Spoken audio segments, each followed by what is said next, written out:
Hi all, Assalamu alaikum. Welcome back to Zida's recipes. നമ്മൾ ഇന്ന് strawberry കേക്കിന്റെ റെസിപ്പിയാണ് ചെയ്യുന്നത്. സിദയുടെ ബർത്ത്ഡേക്ക് ഉണ്ടാക്കിയിട്ടുള്ള ഒരു കേക്കാണ്. സ്ട്രോബെറിയുടെ ഫ്ലേവറുള്ള നല്ല ടേസ്റ്റി ആയിട്ടുള്ള ഒരു കേക്ക്. അപ്പോൾ എന്തായാലും നമുക്ക് ഇതെങ്ങനെയാണ് ഉണ്ടാക്കുന്നതെന്ന് നോക്കാം.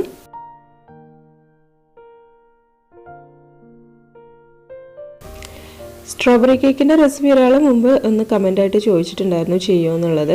അതുകൊണ്ട് കൂടിയിട്ടാണ് കേട്ടോ ഇതൊന്ന് ചെയ്യുന്നത്. കുറച്ച് മുമ്പാണ്, ആ സമയത്ത് എനിക്കിത് ചെയ്യാൻ പറ്റിയിട്ടുണ്ടായിരുന്നില്ല. അപ്പം ഇപ്പോൾ എന്തായാലും നമ്മൾ ഈ ഒരു റെസിപ്പി ചെയ്യുകയാണ്. ഇതൊന്ന് കണ്ടു നോക്കുക.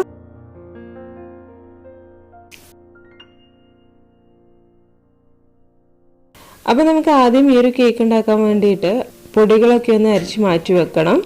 അപ്പോൾ അതിനായിട്ട് ഞാനിവിടെ 1 കപ്പ് മൈദയാണ് എടുത്തിട്ടുള്ളത്. അതുപോലെ തന്നെ 1 ടീസ്പൂൺ ബേക്കിംഗ് പൗഡർ എടുത്തിട്ടുണ്ട്, 1/4 ടീസ്പൂൺ ബേക്കിംഗ് സോഡ എടുത്തിട്ടുണ്ട്. ഇതൊക്കെ ഒന്ന് അരിപ്പയിലോട്ട് ഇട്ട് കൊടുത്തതിന് ശേഷം നന്നായിട്ടൊന്ന് അരിച്ചെടുക്കുക. ഒരു 1/4 ടീസ്പൂണിനടുത്ത് ഉപ്പ് കൂടി ഇട്ട് കൊടുക്കുന്നുണ്ട്.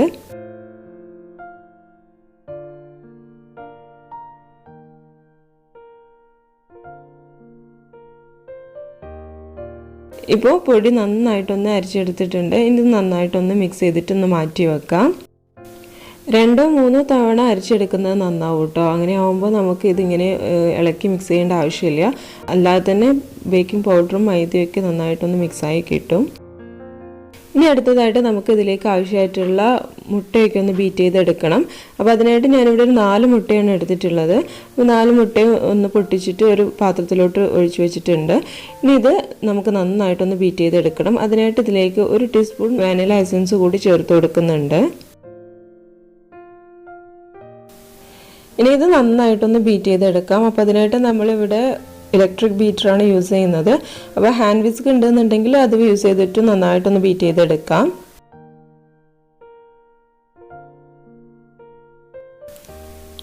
ഇതൊന്ന് നന്നായിട്ട് ബീറ്റായി വരുന്ന സമയത്ത് ഇതിലേക്ക് നമുക്ക് പഞ്ചസാര പൊടിച്ചതൊന്ന് ആഡ് ചെയ്ത് കൊടുക്കണം. 1 കപ്പ് പഞ്ചസാര പൊടിച്ചതാണ് എടുത്തിട്ടുള്ളത്. അപ്പോൾ അതൊന്ന് ഇതിലേക്ക് കുറച്ചായിട്ട് ഇട്ട് കൊടുത്തതിന് ശേഷം നന്നായിട്ടൊന്ന് ബീറ്റ് ചെയ്തെടുക്കാം. അപ്പം കുറച്ചായിട്ട് വേണം ഇട്ട് കൊടുക്കാൻ വേണ്ടിയിട്ട്, അല്ലാന്നുണ്ടെങ്കിൽ ഇത് ശരിയായ രീതിയിൽ ബീറ്റായി കിട്ടില്ല.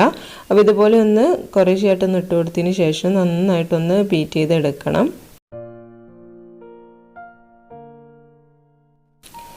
ഇപ്പോൾ മുട്ട ഒന്ന് നന്നായിട്ട് ബീറ്റായി വന്നിട്ടുണ്ട്. ഇതുപോലെ നന്നായിട്ടൊന്ന് ബീറ്റായി കിട്ടണം. ബീറ്ററിൻ്റെ മാർക്ക് നമ്മുടെ മുട്ടയിൽ ഇതുപോലെ ഒന്ന് നന്നായിട്ടൊന്ന് തെളിഞ്ഞ് കാണണം. അതുവരെ നന്നായിട്ടൊന്ന് ബീറ്റ് ചെയ്തെടുക്കുക. ഇപ്പോൾ നമ്മുടെ മുട്ട നന്നായിട്ട് ഇവിടെ ബീറ്റായി കിട്ടിയിട്ടുണ്ട്. ഇനി നമുക്കിതിലേക്ക് 2 ടേബിൾ സ്പൂൺ ഓയിൽ ഒഴിച്ചു കൊടുക്കാം. ഞാനിവിടെ സൺഫ്ലവർ ഓയിലാണ് എടുത്തിട്ടുള്ളത്. ഇനി ഇതൊന്ന് മിക്സ് ചെയ്തെടുക്കാം. ഇനി നമുക്കിതിലേക്ക് സ്ട്രോബെറിയുടെ എസൻസ് ഒന്ന് ഒഴിച്ചു കൊടുക്കണം. അപ്പോൾ ഞാനിവിടെ എടുത്തിട്ടുള്ളത് സ്ട്രോബെറിയുടെ സോസാണ്. അതായത് കുറച്ച് സ്ട്രോബെറി എടുത്തിട്ട് നന്നായിട്ടൊന്ന് മിക്സിയിലിട്ട് അടിച്ചെടുത്തതിന് ശേഷം നന്നായിട്ടൊന്ന് തിളപ്പിച്ചെടുത്തിട്ടുള്ളതാണ്. അപ്പോൾ ഞാനിവിടെ ഏകദേശം ഒരു 1/2 കപ്പോളം സ്ട്രോബെറിയാണ് എടുത്തിട്ടുള്ളത്. അതിലേക്ക് 2 ടേബിൾ സ്പൂൺ വെള്ളം കൂടി ഒഴിച്ചു കൊടുത്തതിന് ശേഷം മിക്സിയിലിട്ടൊന്ന് നന്നായിട്ടൊന്ന് അടിച്ചെടുത്തു. അതിനുശേഷം അതൊന്ന് നന്നായിട്ടൊന്ന് തിളപ്പിച്ചെടുത്തതാണ്. അങ്ങനെയുള്ള സ്ട്രോബെറി ഒരു 1/4 കപ്പാണ് നമുക്ക് ആവശ്യമായിട്ടുള്ളത്. ആ ഒരു 1/4 കപ്പ് സ്ട്രോബെറി സോസ് നമ്മൾ ഇതിലേക്കൊന്ന് ഒഴിച്ചു കൊടുക്കുക. അതുകൂടി ഈ ഒരു ബാറ്ററിലോട്ട് ഒഴിച്ചു കൊടുക്കുക. എന്നിട്ട് മിക്സ് ചെയ്തെടുക്കണം. അപ്പോൾ മിക്സ് ചെയ്തെടുക്കുന്നതിന് മുമ്പായിട്ട് ഞാനിവിടെ കളർ ആഡ് ചെയ്യുന്നുണ്ട്. അപ്പം കളറ് തികച്ചും ഓപ്ഷണലാണ്, വേണമെന്നുണ്ടെങ്കിൽ മാത്രം ആഡ് ചെയ്താൽ മതി. അപ്പോൾ നമ്മുടെ കേക്കിന് ഒരു കളർ കിട്ടാൻ വേണ്ടിയിട്ടാണ് ഈ ഒരു ടൊമാറ്റോ റെഡ് ഞാൻ ആഡ് ചെയ്യുന്നത്. നമ്മൾ ഒറിജിനൽ സ്ട്രോബെറി എടുത്തുകൊണ്ട് തന്നെ അതിന് കളറ് കിട്ടില്ല, അതുകൊണ്ടാണ് കളർ ആഡ് ചെയ്യുന്നത്. 1-2 ഡ്രോപ്പ് മാത്രം മതി, എന്നാൽ തന്നെ നല്ല കളറ് കിട്ടും. പിന്നെ നമുക്ക് ഇതിലേക്ക് എസെൻസും ചേർക്കാം കേട്ടോ. സ്ട്രോബെറിയുടെ എസെൻസ് ഒക്കെ വാങ്ങിക്കാൻ കിട്ടുമല്ലോ, അതും ഇതിലേക്ക് ആഡ് ചെയ്യാം. അതാണ് എന്നുണ്ടെങ്കിൽ കളറിൻ്റെ ആവശ്യം വരുന്നില്ല, അതിൻ്റെ കളറുള്ള ടൈപ്പ് ആയിരിക്കും. അതുകൊണ്ട് തന്നെ എസെൻസ് ചേർക്കുന്ന സമയത്ത് അതൊരു ടീസ്പൂൺ ചേർത്ത് കൊടുത്താൽ മതി. നമ്മുടെ കേക്ക് നല്ല കളറായിട്ട് തന്നെ കിട്ടും. ഇപ്പോൾ നമ്മൾ കളറൊക്കെ ആഡ് ചെയ്ത് കൊടുത്തതിന് ശേഷം നന്നായിട്ടൊന്ന് മിക്സ് ചെയ്ത് എടുത്തിട്ടുണ്ട്. ഇനി ഇതിലേക്ക് നമുക്ക് നമ്മൾ നേരത്തെ അരിച്ചു മാറ്റി വെച്ചിട്ടുള്ള പൊടിയൊക്കെ ഒന്ന് ഇതിലേക്ക് ചേർത്ത് കൊടുക്കണം. അപ്പം ഞാൻ കുറേശ്ശെയായിട്ടാണ് ഇതിലേക്ക് ഇട്ട് കൊടുത്തിട്ട് നന്നായിട്ടൊന്ന് മിക്സ് ചെയ്ത് എടുക്കുന്നത്. അപ്പോൾ ഇതുപോലെ തന്നെ ചെയ്യുക. ഒരു ഭാഗത്തേക്ക് മാത്രം ഫോൾഡ് ചെയ്ത് കൊടുക്കുക.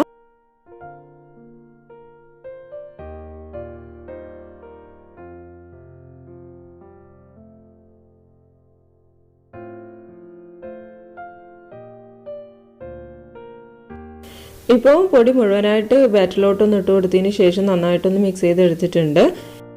ഇനി നമുക്കിത് കേക്ക് ടിന്നിലോട്ട് ഒഴിച്ചു കൊടുക്കാം. അപ്പോൾ കേക്ക് ടിന്ന് ഞാൻ മുമ്പേ തന്നെ ഓയിൽ വെച്ചിട്ടൊന്ന് ഗ്രീസ് ചെയ്ത് വെച്ചിട്ടുള്ളതാണ്. അതുപോലെ തന്നെ അതിൻ്റെ മുകളിലായിട്ട് ബേക്കിംഗ് പേപ്പർ ഇട്ട് കൊടുത്തിട്ടുണ്ട്. സൈഡ് ഭാഗത്തും ബേക്കിംഗ് പേപ്പർ വെച്ച് കൊടുത്തിട്ടുണ്ട്. ബേക്കിംഗ് പേപ്പർ ചെറുതായിട്ടൊന്ന് കട്ട് ചെയ്തതിന് ശേഷമാണ് വെച്ച് കൊടുത്തിട്ടുള്ളത് കേട്ടോ. ഇനി നമുക്കിതിലേക്ക് ബാറ്റർ ഒന്ന് ഒഴിച്ചു കൊടുക്കാം. എന്നിട്ട് നന്നായിട്ടൊന്ന് തട്ടി കൊടുക്കാൻ വേണം.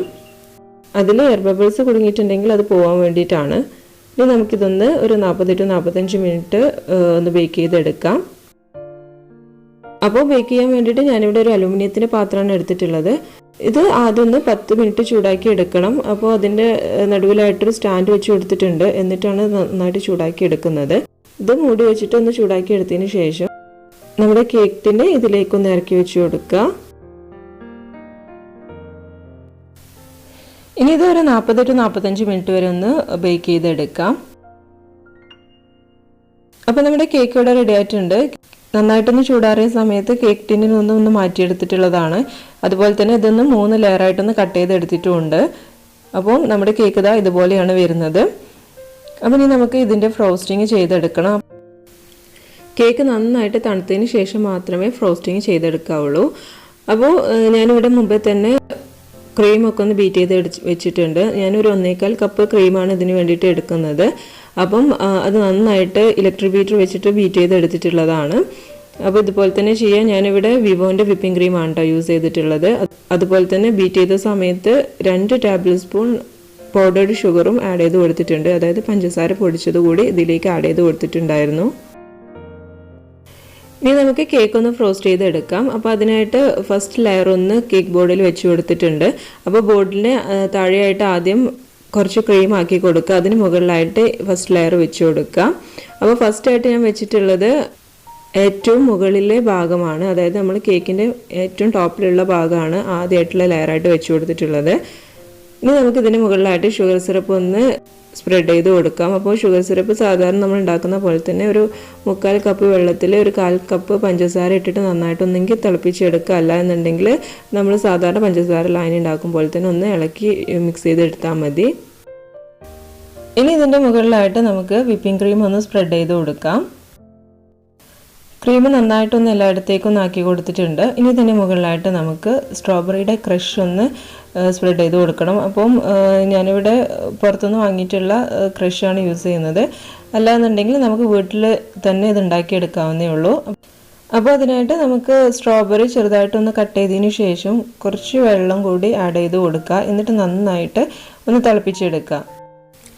ആവശ്യത്തിന് പഞ്ചസാര കൂടി ആഡ് ചെയ്ത് കൊടുക്കുക. നന്നായിട്ട് തിളപ്പിച്ചിട്ട് ആ ഒരു വെള്ളം വറ്റി വരുന്നത് വരെ നമ്മൾ തിളപ്പിച്ചെടുക്കണം. അങ്ങനെ ആകുമ്പോൾ നമുക്ക് ഇതുപോലെ തന്നെ ക്രഷ് ചെയ്തെടുക്കാൻ പറ്റും. ഇനി നമുക്കിതിൻ്റെ മുകളിലായിട്ട് സെക്കൻഡ് ലെയർ വെച്ച് കൊടുക്കാം. ഇനി ഇതിൻ്റെ മുകളിലായിട്ട് നമ്മൾ നേരത്തെ ചെയ്ത പോലെ തന്നെ ആദ്യം ഒന്ന് ഷുഗർ സിറപ്പ് ഒന്ന് സ്പ്രെഡ് ചെയ്ത് കൊടുക്കാം. അതിനുശേഷം വിപ്പിംഗ് ക്രീം ഒന്ന് എല്ലായിടത്തേക്കും ആക്കി കൊടുക്കുക. അതിന് മുകളിലായിട്ട് സ്ട്രോബെറി ക്രഷ് ഒന്ന് സ്പ്രെഡ് ചെയ്ത് കൊടുക്കുക.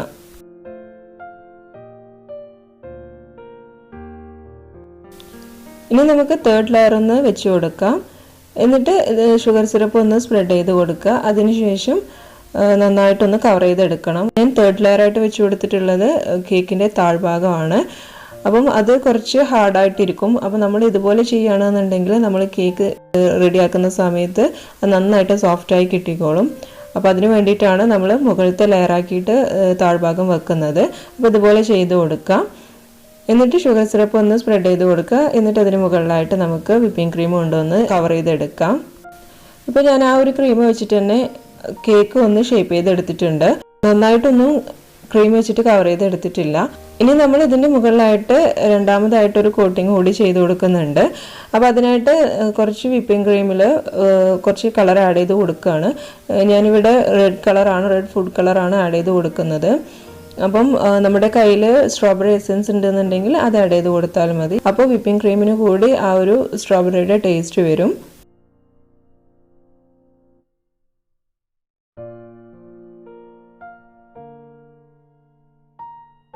ഇനി ഇത് ഒരു 15 മിനിറ്റ് നമുക്കൊന്ന് ഫ്രിഡ്ജിലോട്ട് വെക്കാം.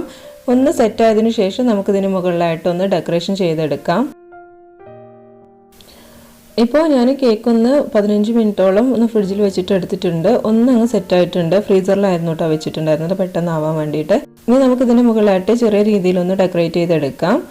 അപ്പോൾ ഡെക്കറേഷനൊക്കെ നമ്മുടെ ഇഷ്ടം പോലെയാണ്. ഞാൻ ഈ ഒരു 3 കളർ വെച്ചിട്ടാണ് ഡെക്കറേറ്റ് ചെയ്തെടുക്കുന്നത്. അപ്പം ഫ്ലവർ നോസിലാണ് കേട്ടോ യൂസ് ചെയ്തിട്ടുള്ളത്. 3 തരത്തിലുള്ള ഫ്ലവർ നോസിലാണ് ഈ ഒരു ഡെക്കറേഷന് വേണ്ടിയിട്ട് യൂസ് ചെയ്തിട്ടുള്ളത്. അതുപോലെ തന്നെ നമ്മൾ കോട്ടിങ്ങിന് വേണ്ടിയിട്ട് കൊടുത്തിട്ടുള്ള ലൈറ്റ് റോസ് കളറും അതിലേറെ കുറച്ചുകൂടി ഡാർക്ക് കളറും അതുപോലെ തന്നെ പ്യോർ വൈറ്റുമാണ് ഇതിന് വേണ്ടിയിട്ട് യൂസ് ചെയ്യുന്നത്. ഇനി നമുക്ക് ഇതിൻ്റെ അടിയിലായിട്ട് ഇതുപോലെ ഒന്ന് വരഞ്ഞു കൊടുക്കാം. വലിയ ഫ്ലവർ നോസിൽ വെച്ചിട്ടാണ് ഇതൊന്ന് ചെയ്തെടുക്കുന്നത്. ഇനി നമുക്ക് ഒരു സ്പൂൺ വെച്ചിട്ടോ അല്ലെങ്കിൽ നമ്മൾ യൂസ് ചെയ്തിട്ടുള്ള സ്പാച്ചില വെച്ചിട്ടോ ഇതുപോലെ ഒന്ന് താഴ്ഭാഗത്തു നിന്നും മുകൾ ഭാഗത്തേക്ക് ഇതുപോലെ ഒന്ന് വരഞ്ഞു കൊടുക്കാം.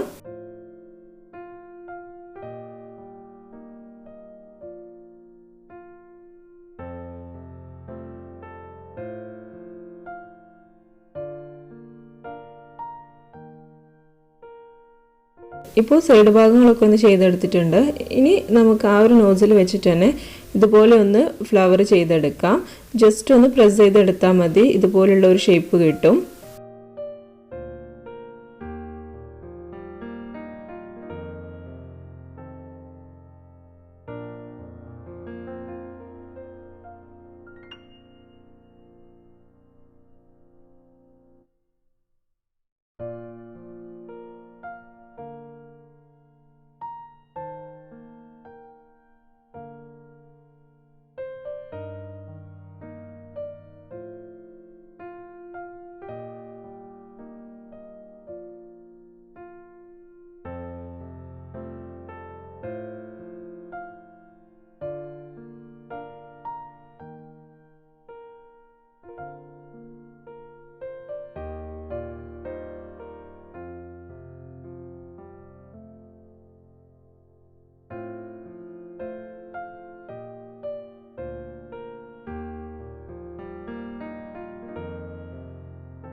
അങ്ങനെ നമ്മുടെ കേക്ക് ഇതാ ഇവിടെ റെഡി ആയിട്ടുണ്ട്. സിമ്പിൾ ആയിട്ടുള്ള ഡെക്കറേഷനാണ് ചെയ്തിട്ടുള്ളത്. ഡെക്കറേറ്റ് ചെയ്യാൻ അറിയാത്ത ഏതൊരാൾക്കും ചെയ്യാൻ പറ്റുന്ന സിമ്പിൾ ആയിട്ടുള്ള ഒരു ഡെക്കറേഷനാണ്. അപ്പോൾ എല്ലാവരും ഇതൊന്ന് ട്രൈ ചെയ്ത് നോക്കണേ. നമ്മളിന്ന് വലിയൊരു പ്രതിസന്ധിയിലൂടെയാണ് കടന്നു പോകുന്നതല്ലേ.